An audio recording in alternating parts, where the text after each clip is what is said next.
विजया एकादशी व्रत कथा।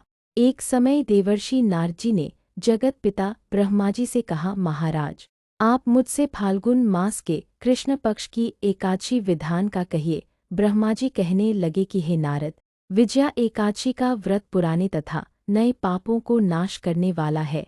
इस विजया एकादशी की विधि मैंने आज तक किसी से भी नहीं कही। यह समस्त मनुष्यों को विजय प्रदान करती है।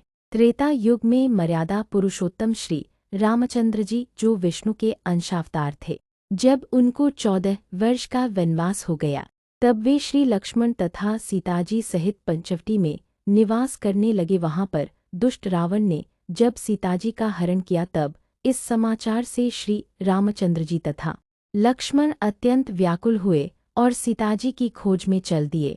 घूमते घूमते जब वे मरणासन्न जटायु के पास पहुंचे, तो जटायु उन्हें सीताजी का वृत्तांत सुनाकर स्वर्गलोक चला गया। कुछ आगे जाकर उनकी सुग्रीव से मित्रता हुई और बाली का वध किया। हनुमान जी ने लंका में जाकर सीताजी का पता लगाया और उनसे श्री रामचंद्र जी और सुग्रीव की मित्रता का वर्णन किया। वहां से लौटकर हनुमान जी ने भगवान राम के पास आकर सब समाचार कहे।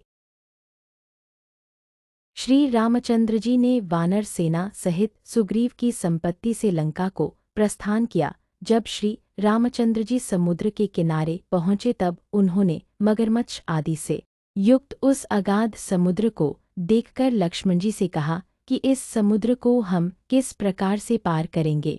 श्री लक्ष्मण ने कहा, हे पुराण पुरुषोत्तम, आप आदि पुरुष हैं, सब कुछ जानते हैं। यहाँ से आधा योजन दूर पर कुमारी द्वीप में वक्तालभ्य नाम के मुनि रहते हैं। उन्होंने अनेक ब्रह्मा देखे हैं।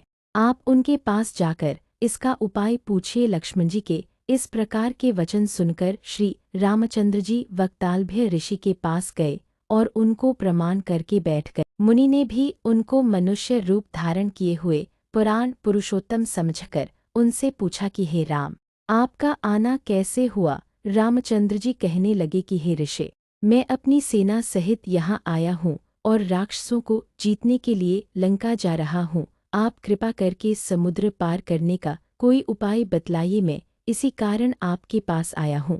वक्तालभ्य ऋषि बोले कि हे राम, फाल्गुन मास के कृष्ण पक्ष की एकादशी का उत्तम व्रत करने से निश्चय ही आपकी विजय होगी।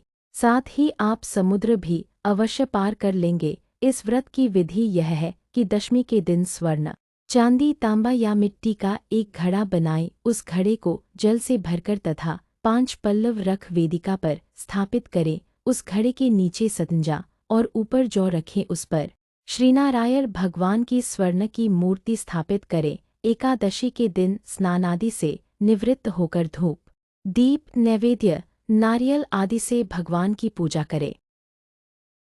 तत्पश्चात घड़े के सामने बैठकर दिन व्यतीत करें और रात्रि को भी उसी प्रकार बैठे रहकर जागरण करें। द्वादशी के दिन नित्य नियम से निवृत्त होकर उस घड़े को ब्राह्मण को दे दें। हे राम, यदि तुम भी इस व्रत को सेनापतियों सहित करोगे तो तुम्हारी विजय अवश्य होगी। श्री रामचंद्र जी ने ऋषि के कथनानुसार इस व्रत को किया और इसके प्रभाव से दैत्यों पर विजय पाई।